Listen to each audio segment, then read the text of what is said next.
We're on a mission from God. Wendy? Stay away! So I got that going for me. Darling? Looks like I picked the wrong week to quit sniffing glue. Light of my life. We enjoy your films. I am a human being. I thought they smelled bad on the outside.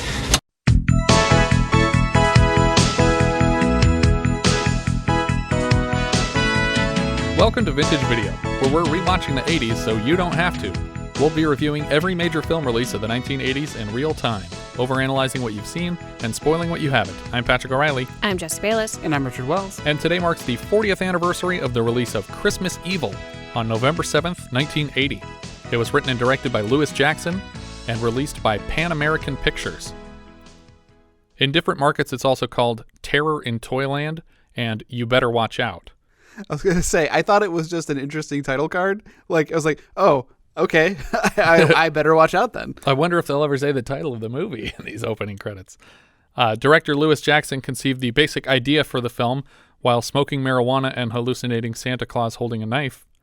During production, the film started with the working title Santa, and later You Better Watch Out, but was changed to Christmas Evil in marketing materials without the director's input. Really? Yeah. Aww. So he was pretty bummed about it. I actually think You Better Watch Out makes a lot more sense. I think so too. You know what's amazing to me is, I don't think it's a terrible stretch to think of Santa as a scary, murderous thing because it often started that way as like a Krampus kind of thing. So the fact that it took us till 1980 to get Killer Santa movies is kind of astonishing to me. Yeah, it's weird because this is technically our second, right? That's like a full feature after To All a Good Night. Yeah. But we did, I think, mention in that episode that there was a segment of the original Tales from the Crypt movie that has a Killer Santa in it, like a person dresses as Santa. Yeah, that's a crazy one. It's technically a short. Or it's just a segment of the film. But it's such an easy thing to think, a dude coming in your house at night, creeping around in all red. That's super scary. It seems inherently scary. I never did watch that film, and I may have mentioned it on the other one too, that Rare Exports. Yeah.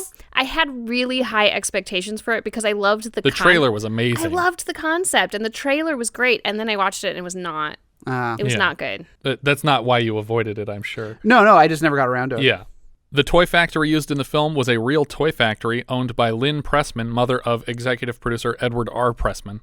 They actually got in touch with him because they were like, we need a toy factory. And she was like, oh, my son has money that he could throw at a film. And so that's how he became the EP of the movie. George DeZunza was originally cast in the lead and expressed an interest in rewriting the script almost immediately and was replaced just as quickly. Michael Beck from Xanadu, as well as Larry Pine and David Rashi, a.k.a. Inspector Sledgehammer, all auditioned for the Philip role. Glenn Close, Jo Beth Williams, and Lindsay Krause all auditioned for the part of Phil's wife, Jackie. Kathleen Turner auditioned to play Jackie and was turned down.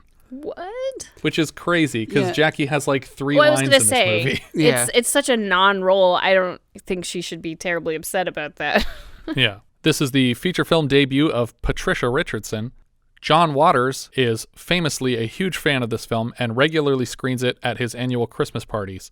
He is almost single-handedly responsible for its recent popularization. Well, that's interesting. I mean, I could see how there's bits of this movie that are, kind of John Waters-like, but he's so much better than this movie in my mind. Yeah, but I think it's the right kind of campy for him, and also. We'll delve into his theories on the character a little bit later, and I feel like it's spot on brilliant. Maybe. I mean, maybe if he remade the movie, I'd have a better appreciation for it. I honestly think that would be great, and it would seem like something he'd want to do. Yeah. But that would be great. And he's friends with the director, Lewis Jackson. The two of them do the commentary on the Blu-ray together. Oh, that's awesome. I would love a remake from him because I think that he would add all the things that it needs. And he would also respect the material. Yeah. Despite the violence in the movie being relatively tame, Christmas Evil shows up in Section 3 of the Video Nasty List. I don't even know. I mean, there's a throat slit and an eye stabbed out. I mean, maybe that's enough. I guess. Maybe the concept of Santa murdering is enough to put it on that list, and it's not the actual gore you see. Or the concept of Santa sniffing a woman's crotch is enough. Who knows? That they decided it was obscene enough that this is a video nasty officially, which means that together with our previous film, Boogeyman, and our next film, Shogun Assassin, we have 3 video nasties in a row on our schedule. Shogun Assassin. Okay, well, I guess there's a lot of squirting blood in that one. Yeah, so. but that's that one makes more sense than this one. But Boogeyman had the Kid Crunch death. And this movie didn't really. The deaths were so like cut away almost. Like, I think could have used more crunching children. Yeah, just the eyeball stab is the one that's the real gross one here. Or maybe that is the thing that is about it. Maybe it's like the child wielding the knife, or the threat to these children that he might pose. Yeah, who knows? Anyway, video nasty. We open on a 2-story suburban home on Christmas Eve, 1947. We slowly tip up to a full moon and then cut inside the house where 2 boys and their mother sit on the stairs watching Santa drop out of their chimney and place presents under the tree. Usually, we just leave milk and cookies. Yeah. But they left Santa a full loaf of bread and something to dip it in, and then a finger bowl to wash his hands in. Very thoughtful. One of the kids laughs at Santa, catching his attention, and he turns to smile at them and touches his nose like, "I caught you," and then disappears back up the chimney. And suddenly the kids just pop off of the stairs. Like, it literally cuts from the same angle of them sitting on the stairs to pop, they're not there anymore. And who has chimneys that large that a person could fit up? Yeah, even in this day and age. I think it's supposed to be like their memory of what happened and not necessarily what actually happened. Phil insists that this was their father playing Santa Claus, but Harry says, "Daddy, that wasn't Daddy." "Wasn't Daddy? You're crazy, Harry." "No, you're crazy. You don't know nothing, Philly." To make absolutely certain, Harry tiptoes back downstairs. Sitting on the stairs, he finds his mother standing near the tree as Santa gropes at her legs, apparently sniffing her crotch. Like, I don't know what he's doing here. He's too far away to be doing what would make sense. Harry races back upstairs to his room where he finds a snow globe, and it's great because it's this forced perspective where there's this giant snow globe in the foreground, but they actually built a huge snow globe for this shot. What? Really? Yeah. But then he moves across the room for the insert with the regular size snow globe. Why did they bother with that? Because it's just this giant snow globe in the foreground when you see the kid enter the room. It's just very stylized and neat looking. Yeah, but couldn't you have done that with a normal size snow globe? Probably. It seems like such a waste of effort. No, it's just fun. He sits on a small chest and has flashbacks to what he just saw before he tosses the globe on the floor, shattering it. He then picks up a shard and slices open his hand and bleeds on the innards of the snow globe. The title card reads, "You better watch out," but theatrically the film was released as Christmas Evil. And there is another, I think, Christmas movie called Better Watch Out without the U. But as far as I know, You Better Watch Out is not the official title of anything now. The Blu-ray actually represents a closer version of what the director wanted, which is why they used the original title that he wanted. Troma bought the rights for a while, and they released a really crappy scan on DVD. I think it was even 4:3. But the director just recently got the rights to the movie back. He had to sell them to finish making it. And so when he bought it back, he had his print scanned really nice. And so that's the one that has the Blu-ray with John Waters on it. What a strange concept that who are you selling the rights to while you're still making the movie? Well, a similar thing happened to Richard Elfman with Forbidden Zone, where he ran out of money and ended up having to sell all the rights to the film before he could even finish it, and then didn't get it back until decades later. And it was basically his last film, his only film. And the same is true for Lewis Jackson. He didn't direct anything after this. We dip to red and then fade back into the present. Ha! Get it? The present. Adult Harry is sleeping in bed with a full silk Santa robe, wearing a Santa hat. He looks over at his Christmas carousel alarm clock and pauses the alarm.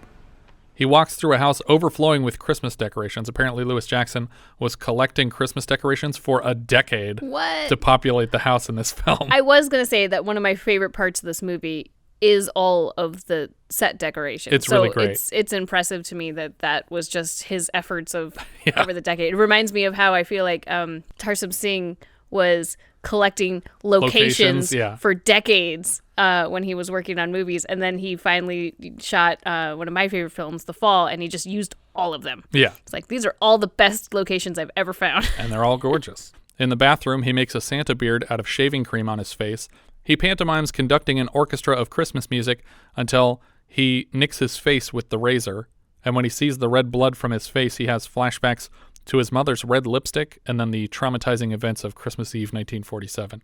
We see Harry standing in front of a mirror, tucking a pillow into his shirt and testing how well his false belly can shake. We cut to him on the roof of his building with binoculars. He's watching the neighborhood children as they take out the trash, play with their dolls, and read Penthouse magazine. The naughty kid here, Garcia, is literally cutting out centerfolds and lifting them out of the magazine. Harry runs downstairs reciting Moss's name, and he lifts 2 enormous books off a shelf and starts flipping through the one labeled Bad Boys and Girls 1980. He flips through it to Garcia's page, and we see a laundry list of offenses. Apparently Moss throws rocks at dogs. He jaywalks, he wrote graffiti, he smokes cigarettes, he litters the street, he crosses against the light, he uses profane language, picks his nose, pulled Sally's hair, uses profane language again, gets up late every day, kicks over the garbage cans. Harry adds impure thoughts and negative body hygiene. I don't really understand where those two come from, because A, he doesn't know his thoughts. He's just looking at booby pictures. What if he wants to be a doctor? And where did the body hygiene part come from? Maybe he was watching for longer than we were. Yeah. Yeesh. Next, he plops his method is all wrong. Oh, God.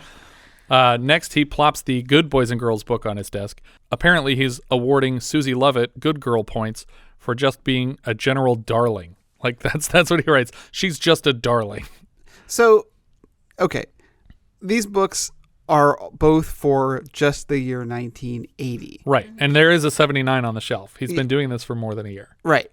But also, he seems to, at least in this instance, he limits his range to what he can see in his apartment. Right. I think it's just his building or his local neighborhood area. And, I mean, that just seems like there's like an awful lot of kids in that area to warrant an entire large book. Yeah, it does seem like that. Yeah, these books are huge. These books are an inch or two thick. Yeah, they're like 150 to 200 pages. Yeah, and each kid only has one page half a dozen things. Yeah, on a single page. But he's also only flipping like 40 pages into Garcia's page. True. So maybe he's just not using most of these books. He's just planning ahead. He didn't want the books to look.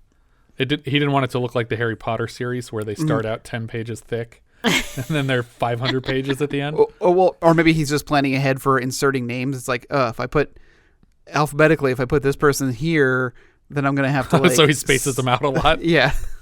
That's perfect. We cut to the Jolly Dream toy factory.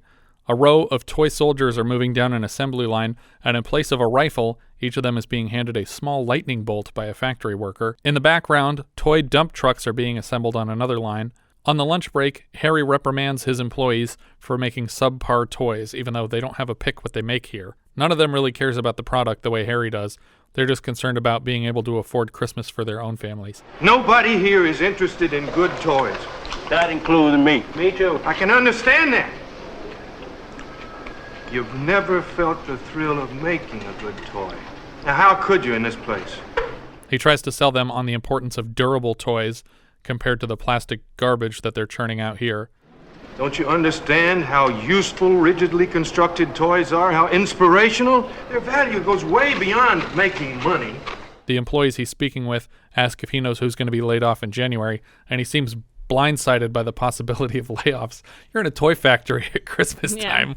There's going to be layoffs in January every year. But apparently he stopped going to the union meetings, so he doesn't know what's coming down the pipe anymore. Suddenly, another coworker, Frank, barges into the conversation and mentions that his wife wants to leave early for a family vacation and he needs someone to cover his shift. Here, Frank learns about Harry's recent promotion to middle management, but Harry insists he misses working the line. Frank grabs a sandwich out of Harry's hands to just take a bite of it. He tells Harry he hates Christmas because how expensive it is for him. No, it's Christmas I hate most. That's when I get slaughtered by an almost present. We have a slow tracking shot away from the production line into the window to Harry's office at the Jolly Dream factory. The poster behind him reads, "If it's not a jolly dream, it's not worth having." Harry gets a call from Frank offering him the shift he needs covered since Harry misses the conveyor belt so much. We're going to do each other a favor, Harry. What do you mean? I couldn't get anyone else to take my shift. And I remembered how much you said you missed the line. Harry agrees reluctantly to take the shift, Does he actually agree? No. He doesn't agree. He doesn't say, I'm not going to do it. Yeah, that's all Frank needs. But the other guy basically says, you're going to do this. Yeah. And that's the end of the conversation. He does say okay. Because he tells him to have a good weekend. Yeah. Yeah. Yeah, Frank tells him, you have a good time tonight. Like, working my shift. Enjoy that. On his way home from taking the shift, he peeks through the window of the Odd Couple Lounge and sees Frank inside at the bar. He overhears him bragging to friends about how he tricked Harry. I get that schmuck Harry working for me tonight. Harry runs home furious. He takes a small doll out of a dollhouse and he grips it tightly in his hands. He hums Santa Claus is coming to town to himself to calm down, but it doesn't seem to work, and eventually he crushes this doll into pieces in his hands. And really, for a guy who was just complaining about not making enough money and the holiday season is killing his paycheck, it's like, you think you'd want to work that shift, right? Yeah. And get your paycheck. But nope. He wanders over to another Stadling home, not his home, because this is Harry Stadling. We're going to Philip Stadling's home. This is his brother from the cold open. These are the two brothers. I think Harry's the older brother and Philip is the younger brother. Inside, his brother Phil is wrestling on the couch with his two nephews until sister-in-law rushes them to bedtime. In one of the inserts of Harry watching, he is the child from our cold open again. He just stands there staring at his brother and sister-in-law making out on the couch and then turns away from the window uncomfortable. But then he keeps peeking back inside like he's not totally uncomfortable with it. The next day, Harry's watching the Thanksgiving Day parade alone. We see the underdog balloon float by, followed by the, I think I have this right, the Hamburger Emperor All-American Band. That's what it sounds like they're saying. Let's swing and sway with the Hamburger Emperor All-American Band. I wonder if Hamburger Emperor is just a free use version of Hamburger Helper, like it was sponsored. Or Burger King. Yeah, something like that. Yeah, Burger King, that makes sense. This would obviously have been the 79 parade at the earliest, since the 1980 parade had not happened by the time the film released. Director Lewis Jackson actually ran out and recorded all the parade footage himself to avoid having to pay for the rights to someone else's footage. That's hilarious. Harry is very excited to hear that Santa will be up next, and we cut to Phil's house where he's doing push-ups in his boxers. He watches his wife pull on some stockings, and they start kissing while the boys watch the parade in the other room. Phil's wife, Jackie, makes Phil promise to leave Harry alone today. Phil seems to have a hard time agreeing to this. Apparently, Harry fucks up regularly, and Phil thinks it's his job to keep him in line. If I start to think about how lame he is, there's no way I won't say the wrong thing to him. So don't think. As the parents descend the stairs to the kids, Jackie reminds Phil of school supplies the kids need, and Phil jokes, I have to repossess a large family this week. You're terrible. implying that Phil is literally the exact opposite of his brother. One works in a toy factory, and the other is a repo man taking gifts away from people. And apparently also taking some of those things to bring to his family. Yeah. Oh, I just presumed that he would get paid for doing it. Well, I figured he was paid on commission. Oh, yeah. So it's like as if you possess more, you make more. But also, if you repossess a family that has a lot of calculators lying around. Yeah, if a calculator disappears or two, you know. What are you going to do? The phone rings and it's Harry. He's skipping Thanksgiving dinner tonight for other plans. Phil doesn't understand, but Harry has to hang up when Santa appears on his TV. We get a really awful bit of a score here as Harry holds white fluff over his eyebrows in the bathroom mirror. He sews together a padded Santa suit and lines it with authentic furs. He paints Santa's sleigh on the side of his child molester van. He reads through the Good Boys and Girls books to determine what each child's gift will be this year. The next day, he sees a group of children sitting on a stoop, and they ask him what he wished for today. I guess this is a regular thing for him, and he says, I wished I was super magic. One of the children wished to be the principal of his school, another wished to be a firefighter, and Mas Garcia ruins everything. I wish I had a lifetime subscription to Penthouse magazine. Mas Garcia. At least he's honest. Yeah, that's true. That kid doesn't want to be a principal. On his desk at home, Harry, for some reason, keeps a photo of Susie, but he lays it face down to open the Bad Boys and Girls book. He reads out loud the details of Mas Garcia's page, and we cut to him running through the neighborhood to spy on Mas Garcia at home. Mas is playing with the Jolly Dream toys in his living room, and Harry smears mud all over his face and hands to leave a print of his muddy face and hands on the side of Mas's house. Why does he do this? This marking is in the tradition of another Christmas character known as Black Peter. probably better known by the Germanic equivalent Krampus, an assistant of Santa's, who is covered head to toe with soot from all the chimneys they move through delivering toys. In the weeks leading up to the Feast of St. Nicholas, Black Peter would spy on children to make sure they were good and leave behind these markings as evidence of his observation. Ah, okay. That explains a lot. That's pretty impressive research. Well, I think that the guy who wrote this movie cared a lot about it, and he read every book he could find about the Santa mythology. Unfortunately, I doubt Mas Garcia is up to speed on the whole Black Peter tradition, nor will he notice anything on the outside of his house because he's too busy throwing rocks at dogs. Well, and I know you notice it later in the film. Yeah, nobody cleaned it or anything. Yeah, I was going to say, I feel like I would notice this big mud splotch on the side of my house and maybe want to wash it up. Even if I didn't identify it as like hand and face prints, I'd want to get the chunk of mud off my house. But it's like on the side facing the street, so there's no way they don't see it every time they arrive and depart. Yeah. Moss's mother rushes him out the door to attend her mahjong night. Moss won't be playing. He's just being dragged along. I like the line there. She's like, I hate mahjong. I was like, well, you're not playing it. Yeah. Harry ducks into the bushes outside the house to avoid being caught. Moss puts up a fight getting into the car until he notices Harry in the bushes. His mom yells for him to get in the car, and he slowly tiptoes toward the bushes. When Moss gets too close, Harry grunts loudly and throws a fist past Moss's face, and he runs back to the car, crashing headlong into his mother, who doesn't care about the, quote, man hiding in the bushes, end quote, and slaps him real hard before they get in the car. Now you get in the car! You would ruin my one night out. Mom is pretty upset about being a couple minutes late to mahjong. Well, okay, I would be pretty mad about the night out being, I have to take my kid with me. If you get one night out, taking the kid with you is not a night out. Well, I don't know if there's anyone else living in this house. I think she's a single mom, and maybe she's just got Moss. Where's he getting the penthouse? That's true. Is this his mom's penthouse? Well, and doesn't he say something like, I don't want to go? That's why she's single now. Yeah. I think even when he says that he wants to go, he wants to stay home, she says, what are you, your father, or something like that? So maybe he is at home. She's still dragging the kid out to go watch mahjong.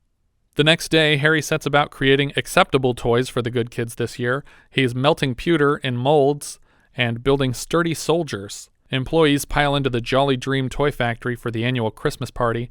Harry prepares himself for the party at his work locker, and looking at its mirror, he touches his nose the way Santa did when he was a child. I mean, the way that Santa touched Santa's nose. Santa didn't touch Harry's nose. Correct.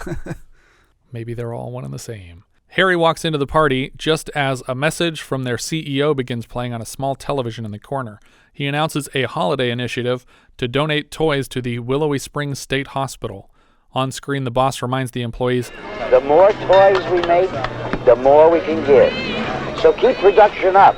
Even inviting them to make their own monetary donations because the children could certainly use it. We also see like an investigative journalist talking about the needs of this hospital, and the guy playing the reporter is doing an impersonation of Geraldo Rivera. Mm-hmm. But Geraldo Rivera was a local newsman at the time, so it wouldn't have made sense to everybody at the time, but that was just a reference that they decided to make in the movie. Yeah. And now it makes a lot more sense to everybody because everybody knows who he is. A coworker, Ben, pulls Harry aside and tries to start a fight between Harry and Frank. Frank's over there. He's telling everyone you had a great time working your shift for him. That's hard to believe.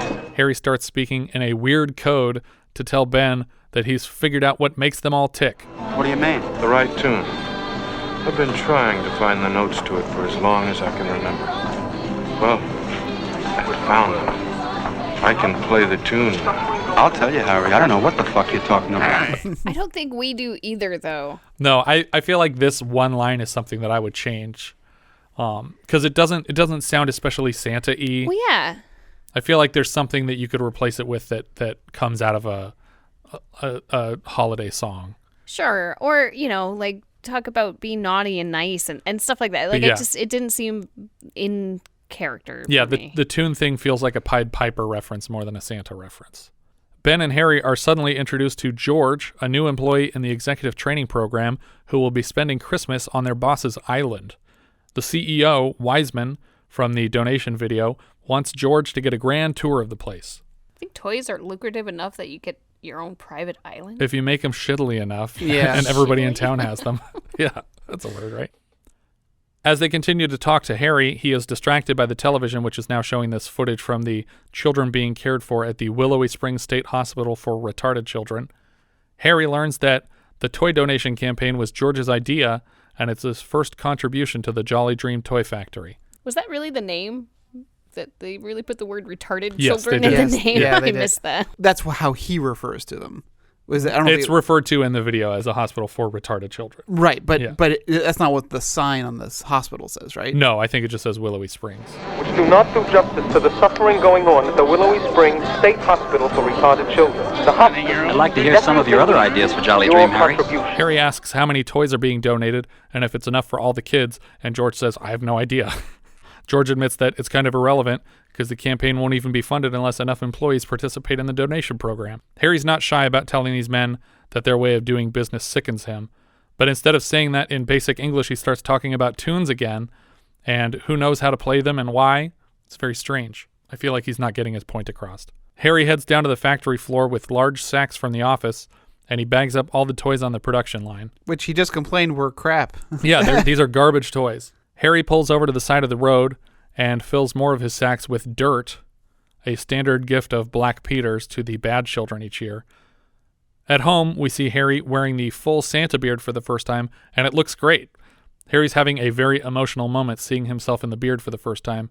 John Waters' theory on the film is that Harry is basically a transvestite, but instead of identifying as the opposite gender, he identifies as Santa Claus and wants nothing more than to pass as Santa. Yeah. Well, I really liked the transition here from him putting the makeup on to having completed the makeup. Right. I think the makeup job really sells that transition. Yeah, and I would say that this shot basically confirms the theory because the first time he sees himself, he's practically in tears with happiness, and he tugs repeatedly at the beard to test the strength of the spirit gum or super glue or whatever he used, and he concludes emotionally that this is him. Yeah. With the beard, he's finally the person he's always meant to be. It's me.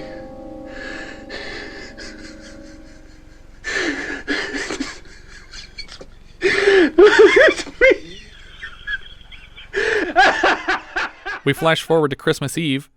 Harry and his completed Santa suit enter his brother's living room late at night with a massive knife replicating the hallucination that inspired the film in the first place. He begins unloading the gifts he brought under a Christmas tree already crowded with presents. He tears open a box from the Jolly Dream Company of 2 motorcycle rider toys called Suicide Racers. The toys are already broken on account of being cheap plastic garbage, and Harry tosses them behind the tree. Next, Harry heads to Moss's house and leaves a bag of dirt on the porch with a card addressed to Moss. He drives his sleigh van to the Willowy Springs Hospital. Harry argues for a bit with the night security guard over credentials, not wanting to identify himself. Eventually, he convinces the guard he's here with good intentions, and the hospital staff are summoned to help him unload his van full of toys for the children inside. For some reason, the way he convinces this guard is to hand him a wrapped gift, but the guy has no idea what's in it, and it was clearly meant for children, but just the fact that he's holding a rectangular prism wrapped in Christmas paper is enough for this guy to be like, oh, come on in then. Oh, you really do have presents and not bombs or dangerous things. At least I think maybe this is a bomb that I'm holding. I have no idea. I think that part of it too was when he said he had like an entire truckload to unload. Yeah. That was convincing to be like, oh, there's a lot more. Yeah. One of the hospital staff asks Harry who donated all this stuff, and Harry's answer is, some people who didn't realize how generous they could be. But literally every box in this truck is labeled Jolly Dream, so it should be super obvious where it all came from. Second of all, why is he giving shitty Jolly Dream toys to these retarded kids? Don't they deserve real toys that he worked really hard on at home? Well, I fully expected that to come back because he is making toys at one point. I mean, they're not really toys, we find out later. But I thought like he was going to, make toys that would turn evil somehow. Like I thought it was going to be a more of a Nightmare Before Christmas sort of thing where he had good intentions, but then they went wrong. Yeah. In the toys that he made, but he doesn't actually. It turned out these kids are getting lead poisoning from what he makes or something. Something like that. Yeah, but he doesn't actually make any toys that he delivers to children. Yeah, except for that big bag of dirt. Yeah, he made that especially. I was convinced And even though after watching the credits, it's like, I don't believe it. I'm convinced that doctor, the male doctor that comes out, is Richard Kind. Oh yeah, for sure. He looks so much like him. I was like, how is that not Richard Kind? He's the right age. He's even like the right build and everything. He sounds like him. I was like, that's Richard Kind. But no, he's not on the credits. That's Bing Bong for the folks at home. He's also one of the cars in Cars 2. Or maybe it's the first Cars. I don't know. The kids were watching it the other day, and I was like, I didn't realize Richard Kind was in an earlier Pixar movie, but he's in a couple. Yeah, he is the there's like the husband and wife car that comes into town. That are trying to go through town, and they're trying to convince them to buy all their shit. Sonny, she's got a map. I don't need a map. I have the GPS. Never need a map again. Thank you. How about something to drink? This is not Richard Kind, though, in this movie. No. The fact that he pretends that the donation is anonymous when all the presents are labeled reminds me of a joke from the Tenacious D series when Bigfoot comes to see their show after they kicked him out of the band. And he's like, tell Tenacious D they were kick-ass. And Paul F. Tompkins is like, and who should I tell them said that? Tell them it was Sasquatch. No. Tell them it was a friend. Okay.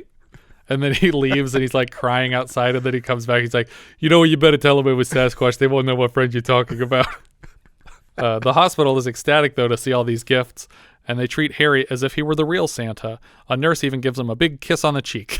And the staff all wave him off with a Merry Christmas, everyone!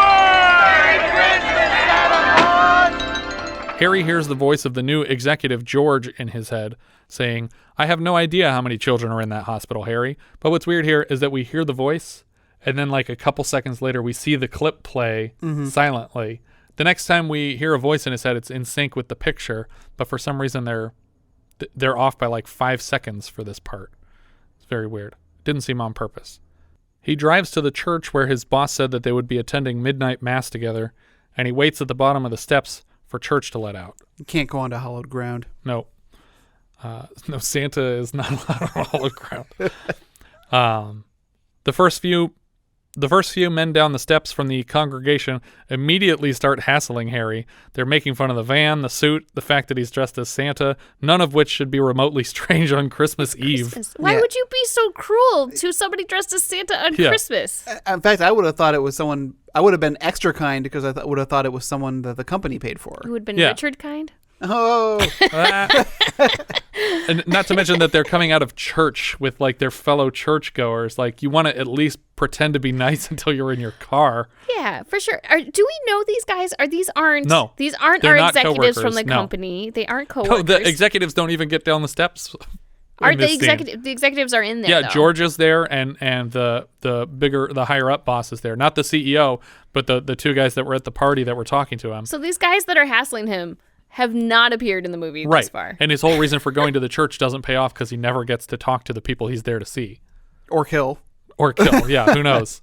Harry tells the loudest guy on the steps that he has a gift for him, and the man responds, I have superlative taste. Before Harry stabs the man through his right eye with the sword from a pewter soldier.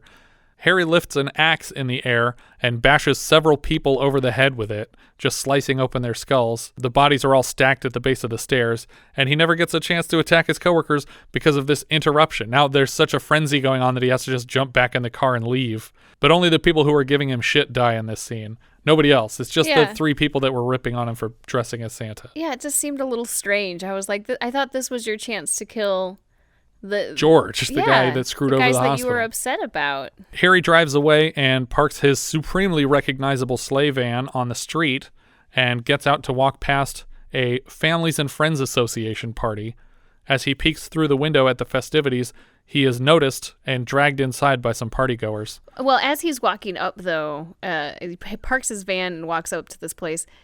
There are some of those, like, plastic blow mold decorations. Yes. And I really love it because it's the same one over and over and over and over and over again. It's just dozens of like Santas with reindeers. Yeah. Like, if you actually put these up, you wouldn't put multiple Santas and reindeers like in a row like this, but it's great. I love the decorations in this movie.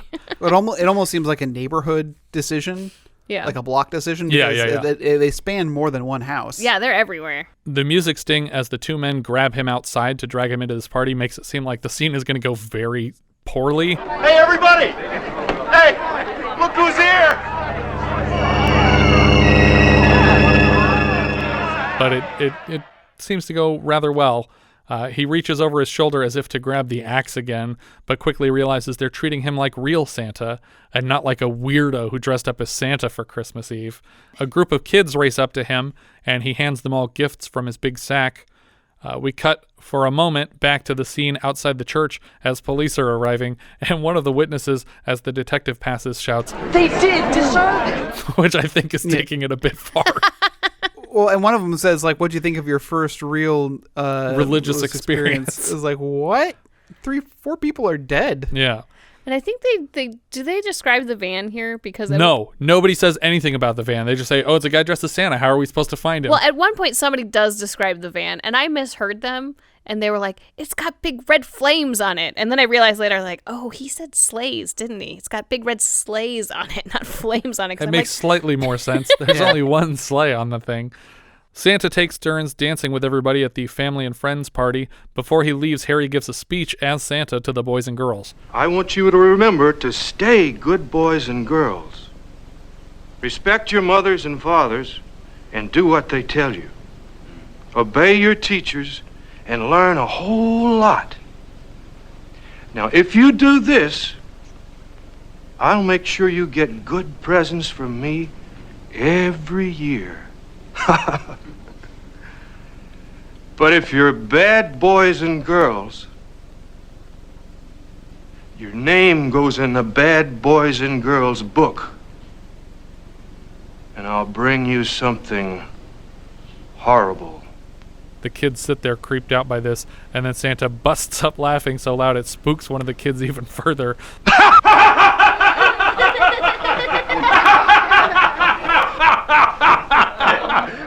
Apparently on set, none of these kids knew how the speech was going to go, so this was a genuine reaction from the girl on the right. She was like, and then starts like, like nervously laughing along with Santa. That's awesome. I love that. Though, to be fair, the horrible thing that he does for these children is just give them dirt. Yeah. So unless they're real bad, then he stabs them in the eye. Someone proposes a toast to Santa, and then he says his goodbyes. He climbs back into his eminently recognizable sleigh van and drives down the street pretending to whip at his reindeer. Now Dasher, now Dancer, now Prancer and Vixen, on Comet, on Cupid, on Donner and Blitzen. But we're actually hearing the whip. Mm-hmm. Yeah. And I wanted them to like do an insert of like that it was just the car backfiring or something making the whip sounds. Uh-huh. But why did he park the car and get out in the first place? Because he saw that there was a party going on and he wanted to look at it. All right. I guess. He has another flashback here to Frank in the bar bragging about how he tricked Harry. And then he pulls up to Frank's house, and somehow he knows where all of his coworkers work and go to church and live. And he takes a ladder up onto the roof and tries to slide down the chimney, but succeeds only in dirtying his costume and very nearly gets himself stuck like Phoebe Cates' dad from Gremlins. Yeah.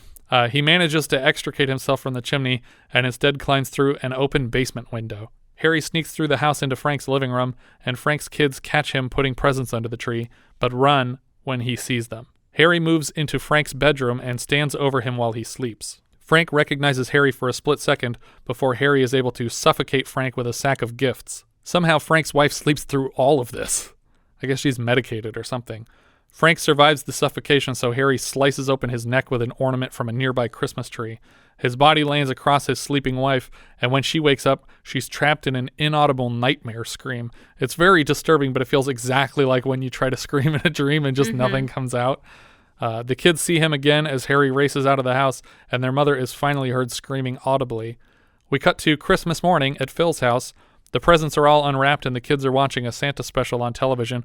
Weirdly, the kids are not playing with the special gifts that we saw Harry make. Also, neither Phil nor Jackie acknowledge that some of the gifts under this tree weren't put there by them. Also, they weren't just watching some Christmas special. Right, okay. It was Laurel and Hardy's Babes in Toyland. Yeah, because I definitely saw Hardy in there. Yeah. Is that the one with all the tin toys where they're fighting and? Yeah. They wind up. They were supposed to make like 1,000 soldiers at one like 12 feet tall, but they made 12 soldiers at 1,000 feet tall. No, it was a mix up of the numbers. Soldiers 12 feet tall. Yeah, exactly. And so at the end, when they're being attacked by these minions of Silas, they wind them all up to go out in a fight. Yeah. It's a really weird movie because there's all this really interesting set design and like costumes and craziness that goes on in that movie. Whenever we did Christmas at my cousin's house, Tommy, we would always watch that with him on Christmas morning. I always preferred the Laurel and Hardy movies to the Abbott and Costello ones as a kid. Yeah. Because I felt like Laurel and Hardy were more kid-friendly stuff. Suddenly, the children's Christmas show is interrupted with a special news bulletin. Phil is hanging on every word of the broadcast while Jackie talks over it, insisting that Phil underestimates his brother. Phil and Jackie have an argument by the Christmas tree wherein Phil explains he feels responsible for any unsavory actions his brother might take. Harry wakes up in his parked van. At least it's covered with a tarp now. His suit is still tarnished from the chimney attempt, and he heads into the Jolly Dream toy factory and starts all the conveyor belts running so that the toys will fall off of the ends of the conveyor belts and just break on the floor. But who's assembling them? I don't know. They're all already assembled. Yeah, but they also, even before the end of this shot, they run out. If you watch the conveyor shot, like there's not toys past the end of this. It's gonna run for 10 more seconds. Yeah, he could have just swept them all onto the floor. It's just a waste of electricity, I guess. A police lineup of Santa suits are asked to turn and say Merry Christmas for witnesses. The witnesses agree that the Santa they saw had a dark fur lining, not white like these men. Officer Gleason here admits that this murderous Santa may do some good after all. You mean give the myth back its meaning? Myth, Schmith. Don't make kids scared again. They won't think everything's coming to them so easy. They're bad, Santa will get them. Harry calls Phil from his office. Phil tells Harry he's worried about him and that he's waited all day for this call. Harry tells Phil that he found the notes and he's finally playing the right tune. Harry drops the phone and walks away from it, and he gets back in his van and drives through the neighborhood, losing control on a patch of ice. He gets out of the van to continue his deliveries on foot to a house with 75 snowman lights and Santa lights strewn around the yard. Harry is suddenly transfixed by the full moon and starts walking toward it. In an alleyway under a fire escape, he's suddenly surrounded by children running ahead of their parents. The parents are immediately convinced this is the killer Santa from the news, but the kids are just asking him standard Santa questions. One of the men is more confident than the rest that this is the killer Santa and approaches Santa to get some answers. Santa hands gifts to all the children as the suspicious adult approaches with a switchblade. The kids all surround Santa to protect him from the man with a knife, including his own daughter. And then the daughter then goes to fight with her dad, and when her mom joins the tussle, Dad drops the knife, and the little girl picks it up and gives it to Santa, like, here, stab my dad. Harry runs past the dad with the knife out, and it looks like someone got stabbed here, but I can't tell if anyone actually even got hurt in this.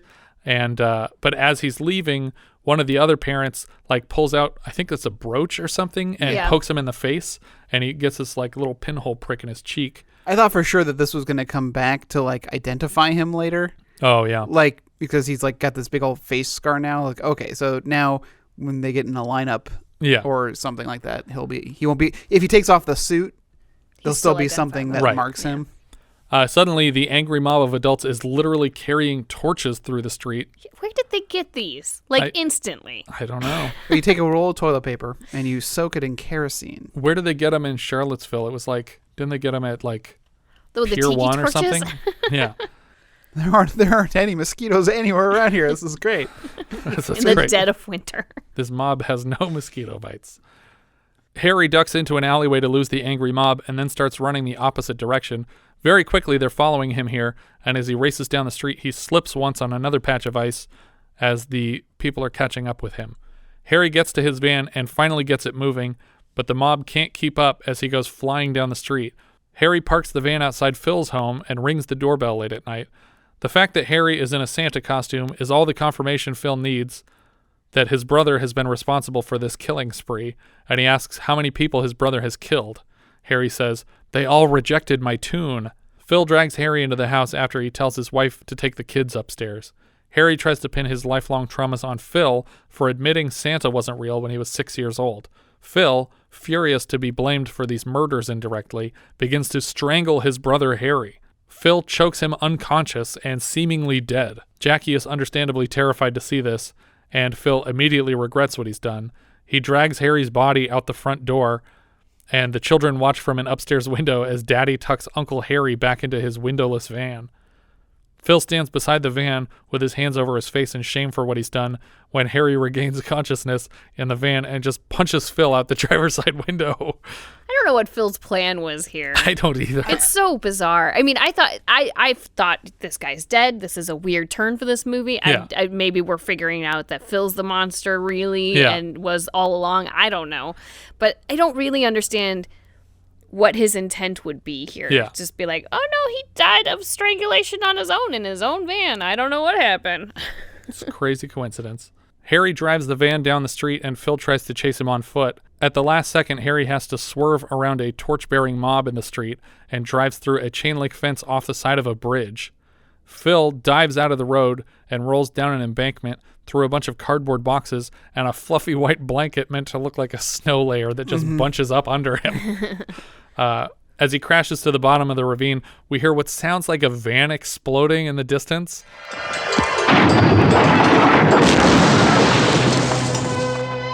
And then we cut back to Harry's van crashing through the bridge, but it's still in the air. And in fact, it's attained an impossible trajectory flying upward into the sky toward the full moon. Harry recites the final line from To All a Good Night, the poem, not the movie, and his van disappears into the sky. And that's the end of our film. Yeah. I like the ending. Yeah, the ending is great. I had a lot of issues with the film. Okay. I'm just saying, like, it's not, for the first, 3/4 of it, it's not very interesting. I think it takes its time, for sure, getting started. Yeah, and I feel like what it's taken its time to do, it doesn't do very well. I think we're trying to establish, the mental state of this character, and I don't think we're super clear on it even by the end.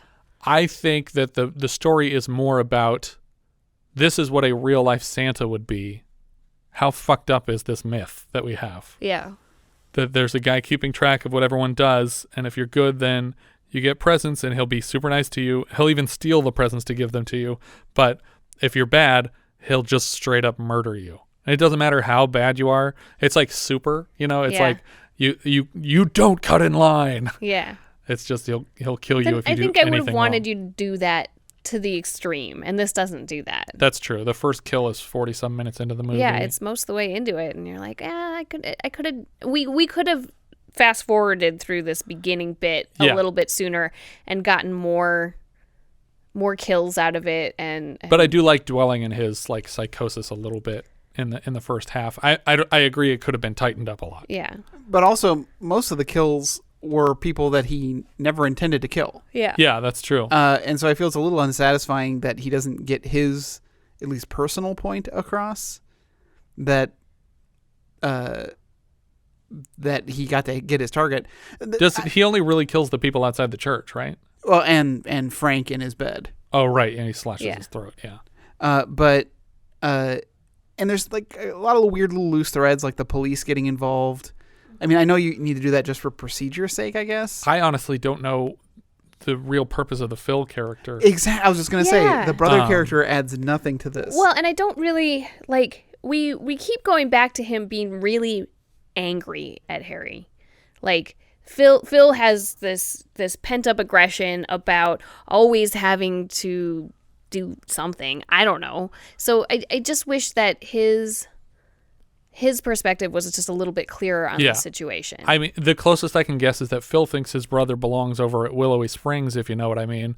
And he feels like he's been sheltering his brother this whole time from the real world. Yeah, then I feel like then we spend more of the movie going through that stuff. Like, let's build this up a little bit more. That, and I think that it's not necessary to clutter up the Phil character with, he's also like kind of a shitty guy in general. It's like, just make him a supportive brother who cares a lot about Harry. There's no reason for him to be a bad guy who also tries to murder someone in this movie. Well, and really, is Harry all that bad? Like, he worked at a toy factory. He's not killing people on the regular, I don't think. Well, no, but I mean, it's just like he worked on an assembly line and he worked his way up to a desk job.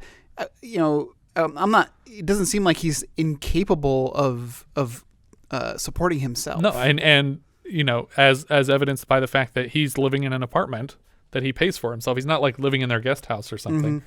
Well, that's why I feel like we needed more of like an unraveling. So like he's together and he's really coming apart throughout this film. And I feel like we get that a little bit, but it's too dramatic of a shift. Yeah. You know, it needed to be more gradual and then escalate, and we escalate what he's doing. So it starts off with these good intentions of giving presents to kids, and then he gets a little bit darker and delivers, you know, dirt to a kid, and then it gets a little bit darker and he delivers, you know, a dead animal, or we keep escalating his response to people not receiving him well. Right. Yeah. There's definitely room for improvement, and I hope that John Waters takes all of our comments into account. When he sits down to remake I'll watch this. it. I'll definitely watch his version. I'll watch it if it's a shot-for-shot remake. That'd be fine. Our director here was Lewis Jackson. He appears in the film as the bartender. He also directed The Deviates in 1970 and something called The Transformation, A Sandwich of Nightmares in 1974. This was his final directing credit. Choreographer Harry Streep is the brother of Meryl Streep. Brandon Maggart played Harry Stadling.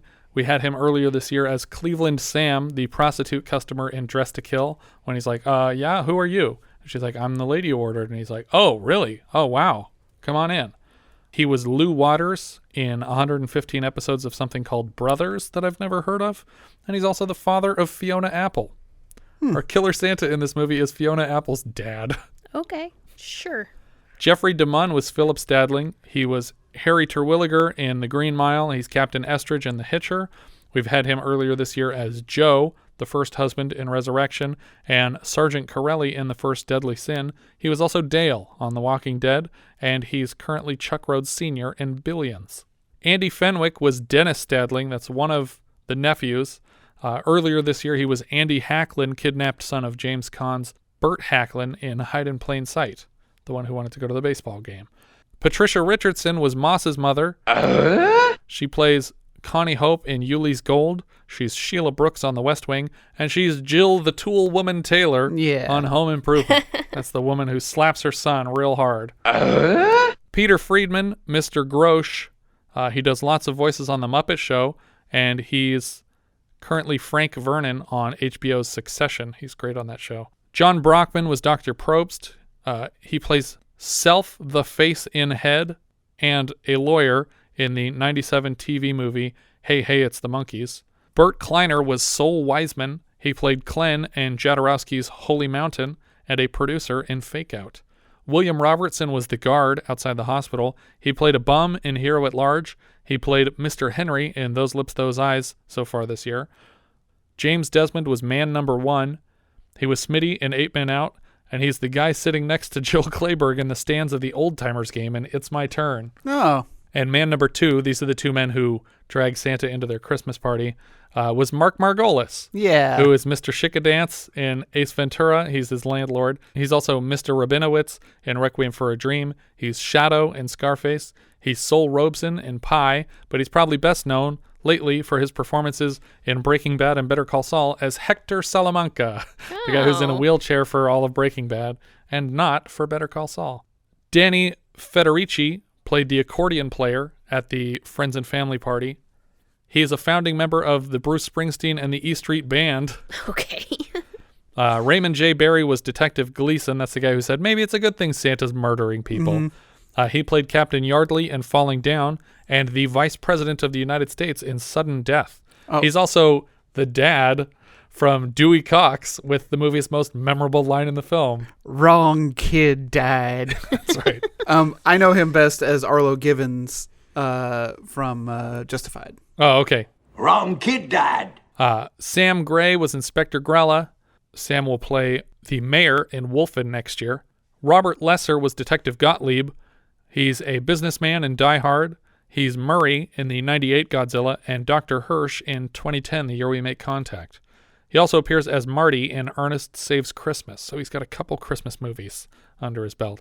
Will McMillan played Young Man.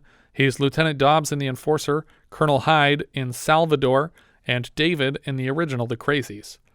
Bill Raymond played the priest. He was Skylar Colfax in Lincoln and a microbiologist in 12 Monkeys. Yeah, I was really looking at him especially for the 12 Monkeys role. I was Yeah. like, Are there a lot of people working in the lab? Yeah, there are. There's quite a few because it's David Morse and Christopher Plummer are kind of like the centerpiece of the scene. Yeah. But there's like 5 or 6 other people just rotating in the background. Stephen Mendillo played Tom. He's Jim Ahern in Slapshot. He's Gerald Grunick in Broadcast News, and he's Cliff in Lone Star. And then the last name I had here was Ratanya Alda, played Teresa. She's Angela in Deer Hunter. She's Dolores Montelli in Amityville 2. And she's Carol Ann in Mommy Dearest next year. This was a really big cast. Yeah. Like I was really, I look up some things before I sit down and watch, and one of the things I looked at is like the cast to see, it kind of gives me an impression of the scope of the movie. Yeah. Like 5 Easy Pieces had a very small cast. There's like 7 people with speaking lines. But this movie, like, I was like, oh my God, there are so many people credited in this movie, and I don't know who any of these people are. Yeah. Like, I don't know who Mary and Joe are. Yeah, every single person has a name the whole way through the credits. And so it's like, it's really hard for me to figure out who they were in the movie based on what you see, because you just don't see. Like I recognized Marc Margolis right away. Right. And I was like, oh, okay, I know who you are. And so he was easy to find as Man 2. And there's one shot of Patricia Richardson that is just like straight up looks like her on Home Improvement. Yeah. But and it's really not like, I'm not making a criticism. It was just this weird thing. Like, this movie's got a lot of people in it. Yeah. I think that's partly because the movie spent so long in pre-production that he just kept going back to it and fleshing it out more and more. And then you end up giving all these people extra lines. But I agree that the detective stuff, it falls flat. I think everything with Phil seems unnecessary. Mm-hmm. It could easily have been, because if you need a straight man in the movie, it could easily have just been that one coworker that keeps like, I don't know what the fuck you're talking about. Like, that guy could have been the straight shooter the whole time. We didn't need another family complicating things. He needed a friend.